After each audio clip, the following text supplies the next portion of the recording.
जी हाँ दोस्तों, अब हम स्टार्ट करते हैं अपने डे 3 के सफ़रनामे के साथ। तो डे 3 की सुबह-सुबह हमें अब जाना था ताशकंद। अर्ली मॉर्निंग उठे, होटल वाले से रिक्वेस्ट करा कि भाई आज जल्दी ब्रेकफ़ास्ट लगवा दो। हमारे सामने ही उन्होंने जो चीज़ें जल्दी-जल्दी तैयार वो कर सकते थे वो खाया, पिया और हमने टैक्सी करवाई और हम ट्रेन स्टेशन की तरफ रवाना हो गए। ताशकंद जाने के लिए 2 तरह की ट्रेन्स उज़्बेकिस्तान में अवेलेबल हैं। एक आपकी वो नॉर्मल ट्रेन है, सोवियत एरा की ट्रेन्स चल रही हैं, जो कि आपको तकरीबन 4 घंटे लगेंगे बिटवीन समरकंद और ताशकंद। ये सिर्फ़ दिन के वक़्त चलती हैं। अगर आपने एक्सप्रेस ट्रेन से जाना है जो कि एग्ज़ैक्टली हाफ़ टाइम देगी, यानी 2 घंटे में आप पहुँच सकते हैं, मगर उसका एक ड्रॉबैक है, वो सिर्फ़ शाम के वक़्त चलती है। मैं उसको ड्रॉबैक इसलिए काउंट करता हूँ, उसके 2 रीज़न्स हैं। एक, जब आप फैमिली के साथ ट्रैवल करते हैं तो आप प्रेफ़र करते हैं कि आप दिन ही दिन में ट्रैवल कर लें, और दूसरी चीज़ ये है कि अगर आपने दूसरी जगह अपना दूसरा शहर आपने कवर करना है और आप एक शॉर्ट ट्रिप पर गए हुए हैं, तो you would want to cover it during the day time, क्योंकि ज़्यादा चीज़ें आप दिन ही के वक़्त में एक्सप्लोर कर सकते हैं।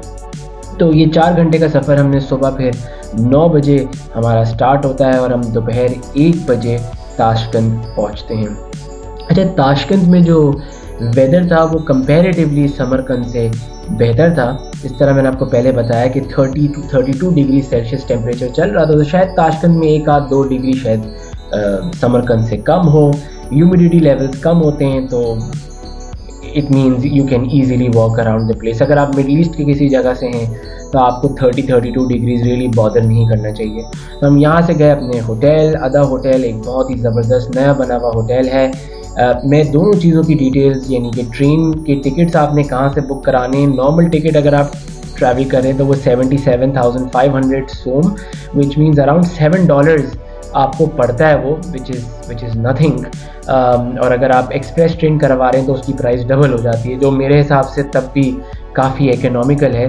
और अदा होटल की भी डिटेल्स जो हैं वो आप booking.com पे आपको मिल जाएंगी, तो मैंने वहीं से इसके रिव्यूज़ पढ़े थे। और मुझे ये होटल काफ़ी अच्छा लगा। इट्स न्यूली कंस्ट्रक्टेड, बहुत ही अच्छी फैसिलिटी है, और एयरपोर्ट के बहुत पास था। क्योंकि हमारी वापसी ताशकंद से होनी थी, तो मेरे लिए ये बहुत ज़रूरी था कि मैं एक ऐसा होटल पिक करूं जो कि एयरपोर्ट के पास हो, ताकि मुझे जाने में थोड़ी आसानी हो। अब हमने खाने का इंतज़ाम करना था।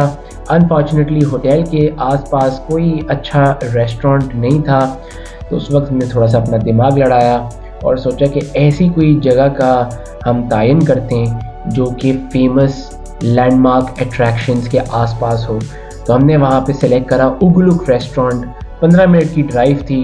हमने टैक्सी बुक कराई, हम गए उगलुक रेस्टोरेंट। अच्छा, यहाँ पे हमने सच बात बताऊँ तो पुलाव नहीं खाया।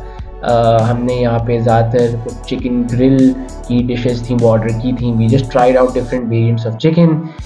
और फिर हम यहाँ से जैसे ही खाना खा के उतरे, रोड क्रॉस करिए तो स्टेट म्यूज़ियम ऑफ द तैमूरीज़, तो यहाँ पे आप बड़ी अच्छी सी पिक्चर्स ले सकते हैं। फिर एक और रोड क्रॉस करें तो अमीर तैमूर स्क्वायर आता है, और यहाँ पे हमने कुछ बहुत ही ज़बरदस्त फोटोग्राफी और वीडियोग्राफी करी है। तो होपफुली आप ये सब इन्जॉय करेंगे। So I leave you for some time to enjoy some pictures and videos.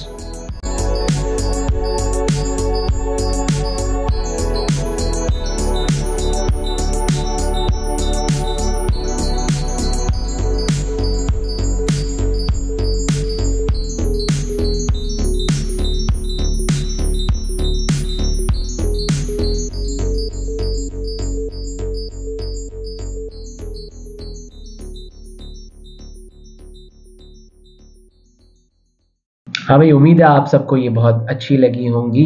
अपने कमेंट सेक्शन में अपने व्यूज़ का इज़हार ज़रूर कीजिएगा और लाइक और सब्सक्राइब करना मत भूलिएगा। जब हमने अमीर तैमूर स्क्वायर कवर कर लिया तो फिर से हमने एक और रोड क्रॉस करी और फिर हम गए सल्जूक स्ट्रीट की तरफ। सच बात बताऊँ तो हमें नहीं पता चला कि कैसे यहाँ पर हमने 2 घंटे किल करे। बच्चों को प्ले एरिया मिल गया, कपल्स को फाउंटेन नज़र आ गया, और बाकी जो थे ग्रुप के अंदर उनको आइसक्रीम मिल गई। तो there was everything on this street for everybody. इस स्ट्रीट को आप वॉक करें, आई एम श्योर ये शाम में लेट इवनिंग्स में और ज़बरदस्त होती होगी। मगरिब की नमाज का वक्त हो रहा था। तो हमारे एक दोस्त जो ताशकंद में रहते हैं, हमने उनसे पूछा भाई हमें बताएं कि कौन सी जगह जाया जाए। तो उन्होंने कहा यार सबसे अच्छी जगह अगर नमाज पढ़नी है तो वो है हज़रत इमाम मस्जिद। हज़रत इमाम मस्जिद में अगर आप लकी हों और वहाँ पे वो सेंटर, एक हज़रत इमाम मस्जिद के बिल्कुल बराबर में एक सेंटर खुला हुआ है जहाँ पे हज़रत उस्मान के का पढ़ा हुआ कुरान, बल्कि उनके जो उनकी सुपरविजन के अंडर वो कुरान कंपाइल किया गया था, और वो कुरान की फर्स्ट कॉपीज़ जो दूसरी सल्तनत में गिफ्ट की गई थी और जो दूसरी लैंग्वेजेस में फर्स्ट जिनकी ट्रांसलेशन हुई है, वो सब वहाँ पे रखा हुआ है। तो ये सुन के तो फिर मैंने कहा बस अब तो कोई सवाल ही नहीं है, हमें यहीं पे जाना है। बट जब हम यहाँ पहुँचे तो कुछ ऐसा हुआ कि मैं वहाँ पहुँच तो गए, मगरिब की नमाज भी अदा कर दी, मगर ये जगह उस वक्त बंद हो चुकी थी। And as a group we collectively decided कि यार ताशकंद आके अगर हमने ये नहीं देखा तो ये तो फिर ज़्यादती होगी। तो हम अपना डे 4 का स्टार्ट हम फिर से हज़रत इमामी मस्जिद के साथ करेंगे।